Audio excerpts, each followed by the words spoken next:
Salut les parents, c'est Sarah Carpentier du blog des outils pour apprendre. Et aujourd'hui, je vais voir avec vous quelles sont les compétences attendues de la part d'un enfant concernant le langage oral en fonction de son âge chronologique.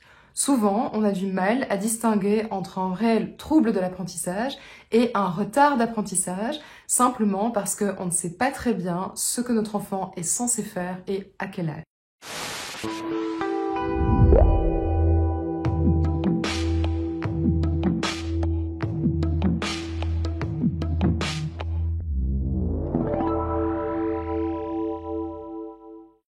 Alors, on va commencer dès la naissance.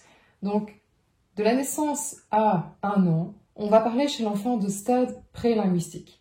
Donc, il ne produit pas encore de mots, mais il produit tout de même des sons, notamment sous forme de pleurs, sous forme de cris.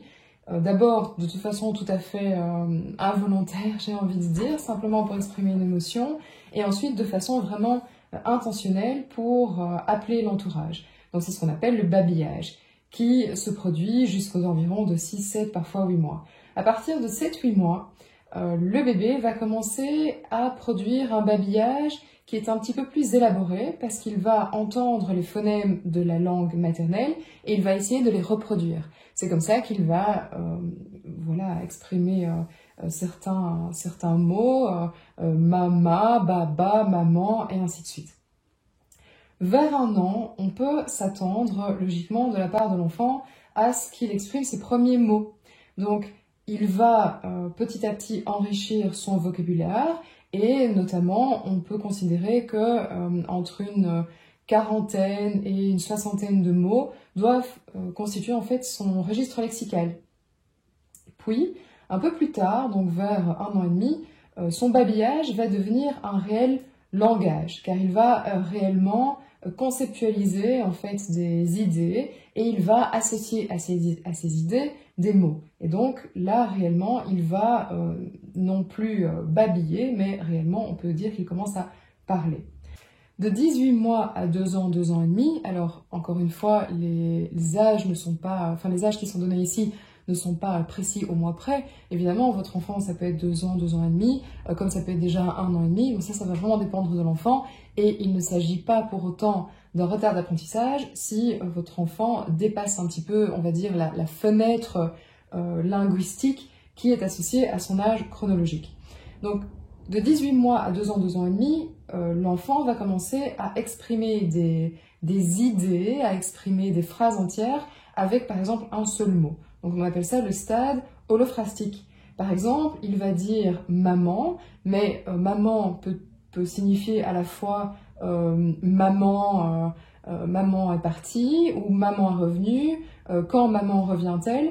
Donc ça peut être réellement, ça peut être pour l'enfant une façon d'exprimer des idées très différentes. Et c'est seulement par la suite qu'il va accumuler son vocabulaire de façon plus consistante et donc pouvoir exprimer les nuances de ses idées. Puis ensuite, vers 2 ans, 2 ans et demi, on a réellement ce qu'on appelle alors le stade syntaxique. C'est-à-dire, là, il va prendre, donc il a cette espèce de boîte de mots, donc on a dit, entre 40, 60 en général, voilà, il a cette boîte de mots et il va essayer de combiner ces mots pour exprimer des idées de plus en plus précises et former des phrases de plus en plus complexes. C'est par exemple à ce moment-là que normalement, il va commencer à exprimer le sujet et le verbe. Donc au lieu de dire simplement maman, qui veut tout aussi bien dire maman est partie, maman est là, quand maman revient-elle, il va dire maman partie ou maman revient. Et donc là, il peut nuancer un petit peu ce qu'il a envie de dire. Et puis ensuite, de 2 ans, 2 ans et demi à 5 ans, il va acquérir de plus en plus de vocabulaire. En fait, cette fois-ci, parce que non pas, il va pas simplement imiter, donc il va pas simplement reprendre des phonèmes qu'il entend de la langue maternelle et essayer de les reproduire, mais réellement là parce qu'il va plutôt analyser son environnement et il va accéder à un certain raisonnement. Et c'est comme ça qu'en plus d'avoir le sujet et le verbe, il va ajouter dans la phrase les accords grammaticaux, les prépositions, les pronoms, il va comprendre ce que veut dire le je et le tu, et ainsi de suite. Et il va véritablement élargir son vocabulaire et en élargissant son vocabulaire, il va pouvoir exprimer des idées, cette fois-ci très précises. Donc on n'en est plus à un stade donc prélinguistique d'imitation où il va imiter un phonème, il va dire par exemple mama. On n'est plus non plus au stade holophrastique où il va dire par exemple mama ou maman qui veut dire maman est partie par exemple alors qu'il ne dit que maman. On a dépassé le stade syntaxique qui simplement vient en disant maman partie, où là il l'exprime un peu mieux, il va vraiment dire maman est partie. Donc là il va vraiment prendre le sujet, le verbe et accorder le verbe. Et vers 5 ans, évidemment, là, le langage devient de plus en plus précis, de plus en plus subtil. Et là, il peut commencer à utiliser vraiment des formes tout à fait particulières du langage, qui sont par exemple les formes indirectes, les métaphores, et vraiment ce qu'on appelle des concepts. Donc, il ne va pas simplement utiliser un langage, je vais dire, simple, direct, non conceptuel, non métaphorique. Il va alors commencer à réellement utiliser par exemple des expressions. S'il entend des expressions dans sa langue maternelle, il va les comprendre parce qu'il les aura réellement analysées pour les faire siennes et ensuite pouvoir les réutiliser dans un autre contexte. Alors attention, les âges ici chronologiques sont donnés vraiment à titre d'indication. Ce n'est pas parce que par exemple votre enfant à 2 ans et demi n'a pas atteint ses 40 ou 50 mots que du coup forcément il souffre d'un trouble de l'apprentissage. Donc évidemment les enfants ne sont pas occupés à se développer dans tous les domaines à la même vitesse et au même moment.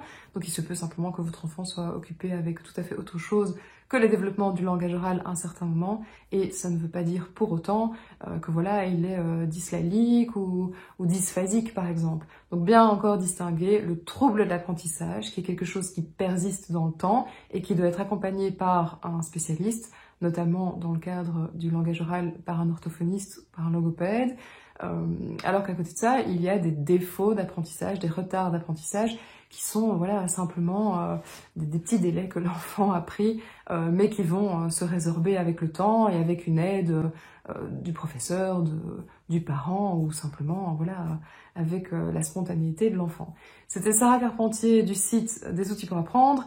N'hésitez pas à vous abonner à la chaîne, c'est ici en bas quelque part.